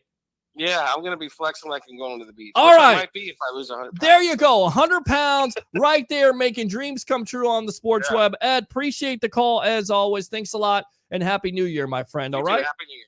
All right. Good stuff there by Ed. Love it. The New Year's resolutions. Like I said, hey, Peter, can't stop the sports web. Love it. Good show. Great show. Roger Shue, thank you very much. Troy Polamalu, 50-6 over the Jets by the Bucks. Good stuff. Reginald says, my gut says Goodwin is the future head coach after BA. Troy Polamalu, Trojan Legend SC. Bunting. Yes, Bunting. Great stuff, TJ. That's why we bring him on here. The great TJ Rives. Of course, Leo went to bed. He did not.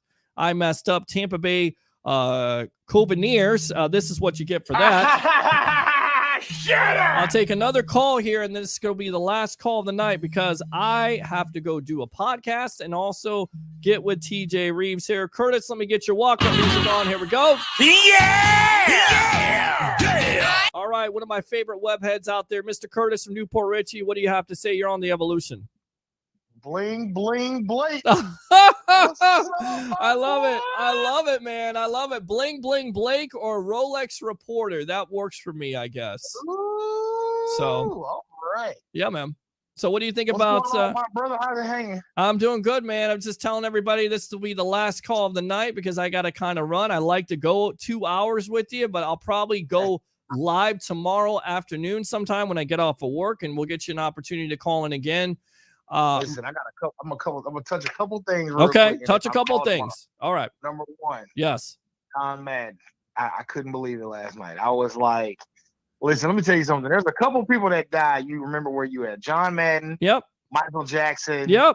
And I can't tell you anybody else off the top of my head right now. But man, well, I think Prince is absolutely in Prince, there, oh, is he Prince, not? I mean, definitely. Prince is definitely in there with the music. John Madden, I think Prince and Michael Jackson are on the same wavelength, and it's so funny because during that decade of the 80s, right, you had Michael Jackson, and then you had Prince, and then you had Michael Jackson, and it's kind of like it's going back and forth. It was unbelievable time of music, so I definitely remember where I was with all those things when they happened, especially with John Madden last night, 85 years old, and I just remember the other day on Christmas watching all Madden. I mean, he was unbelievable, not only as a coach, one of the youngest coaches in NFL history to win a Super Bowl at the time.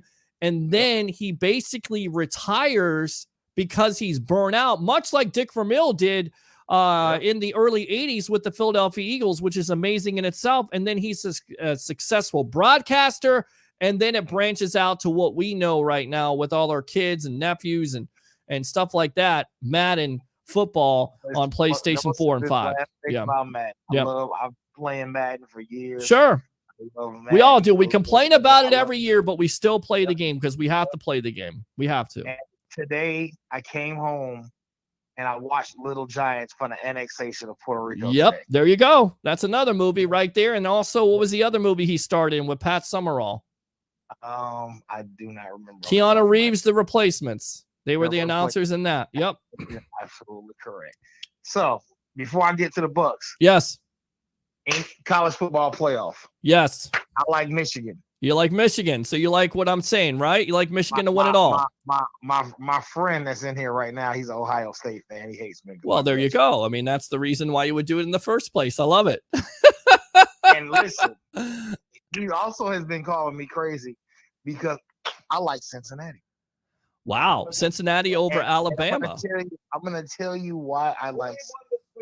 Shut up! I don't want to hear your mouth right now. Wow, talking in the He's background. He's telling me to shut up. But anyway, Okay, I hear it.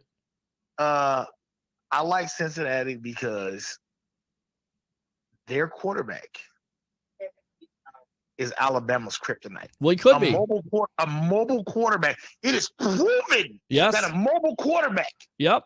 Johnny Manziel called. Alabama's kryptonite. Right. Johnny Manziel called. Deshaun Watson called. Yep. Deshaun Watson, Lamar Jackson. Yep. All these players have given Alabama a run for their money. Absolutely. But I think it also goes back to what Leo and I believe TJ said. Look, you're going to give Nick Saban a month to prepare for a mobile quarterback.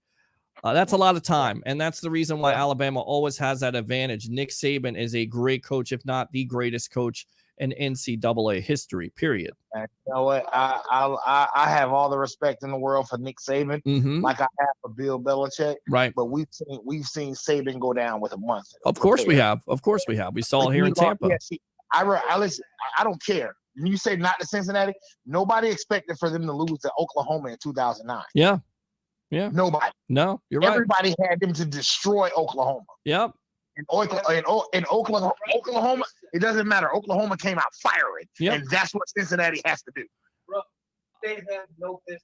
And they have you guys saying they have no business, but hey, look, they played their schedule. They went undefeated. Everybody else lost in between there. I think they absolutely have business there, and we'll see if business can pick up. There's still a line from JR there.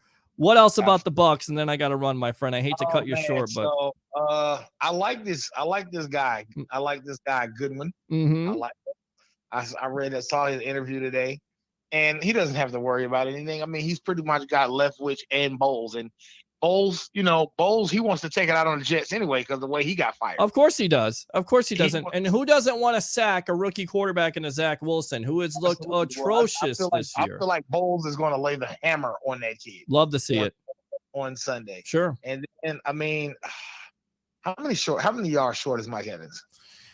I think it's about 101 or 102, something like that. And I think he's not going to get it. I don't even think the Bucks are going to take a chance at this point. I don't. It's a shame. I'm sad about it, but Right. listen, it's more important for him to be healthy during the playoffs than it is for the rest. I agree. I mean, and honestly, if you have all these injuries at this point, rest up, play your depth players, win the next 2 games, get ready for the playoffs. That's what you should be looking at. Playoffs. My buddy over here, he's a Cincinnati Bengals fan. He said it's going to be the Bengals and the Packers in the Super Bowl. Well, look, the Bengals got to improve on defense. I get it. Joe Burrow, everybody's in love with him with over the 500 yards, but they're a young team yet. I'm not sure if they're ready for a Super Bowl yet, but I will tell your friend, Cincinnati and Joe Burrow have been impressive this year. Very impressive. Yeah.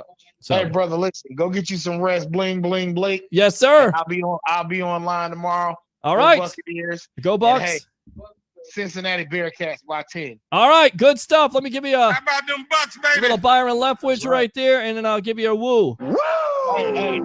And please, God, Leftwich, don't go to Jacksonville. Yeah, I mean that's stay away. Yeah. Please, I don't care how much money it is. It's not worth it because I'm gonna tell you something. Some of these coaches, they get opportunities, and then they have to wait years to get another opportunity. Correct. You think anybody's going? I tell you what. After the year Adam Gase, hold on, I don't care. After the year Adam Gase had in with the Jets, you think anybody's going to hire him as a head coach? No. No. It's like Jeff Fisher. Jeff Fisher better not even put his name in a pot for a head coach anywhere. Jeff Fisher had naked pictures of somebody because he definitely outlasted his life there. He should have been fired 3 or 4 years before. There's 2 more coaches. Marvin Lewis, even though I love Marvin Lewis. Sure. He's not going to ever get another head coaching job. And then in the college level, and then the guy who was the Texas head coach. I'm trying to think. O'Brien. Bill O'Brien. Well, look, I think Bill O'Brien makes his way back in the NFL somehow if he's coaching under Alabama. But at the end of the day, you got a cush job with Alabama. So why? I think he might get another head coaching job. Right. But he shouldn't have been the GM. Yeah, I agree. He shouldn't have been the GM. Horrible It's GM.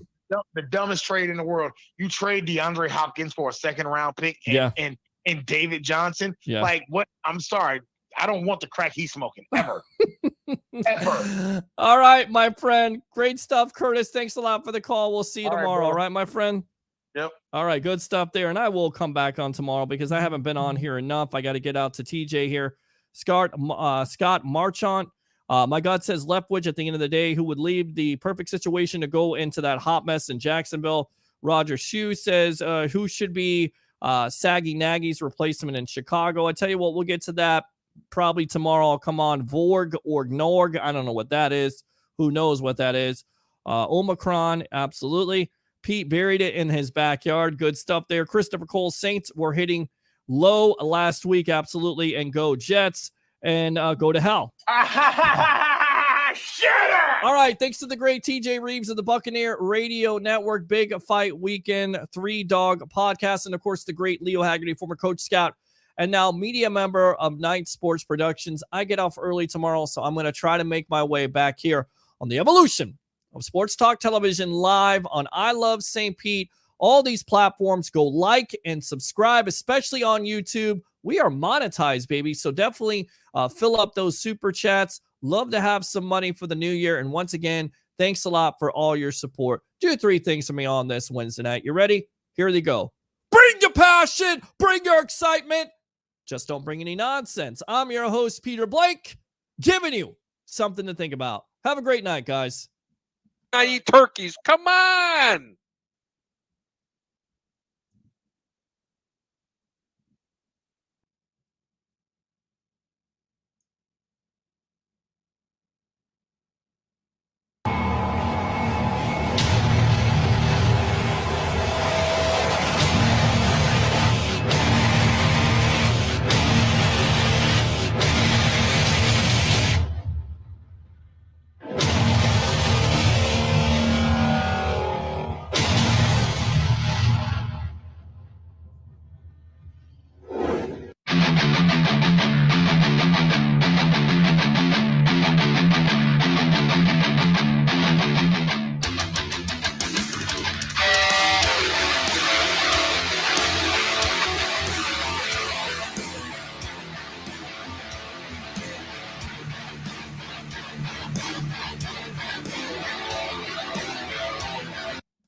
Stan Arthur here for the I Love St. Pete Facebook group. If you're a business owner looking to connect with tens of thousands of potential new local customers, you owe it to yourself to get enrolled in our Key Tag Rewards program. Since 2019, we've signed up more than 200 local merchants. Sponsor opportunities are available too, such as our group banner ad and even your own custom key tags. Just go to stpetekeytag.com, get enrolled, and get ready to get busy. stpetekeytag.com. Merry Christmas. Say, I love football. Say this. Say Tampa. Bay. Bay. Tampa. Tampa. Tampa Bay. Tampa Bay. Say Tampa. Bay. Bay. Oh my God, she's so smart and she's so precious. I love her.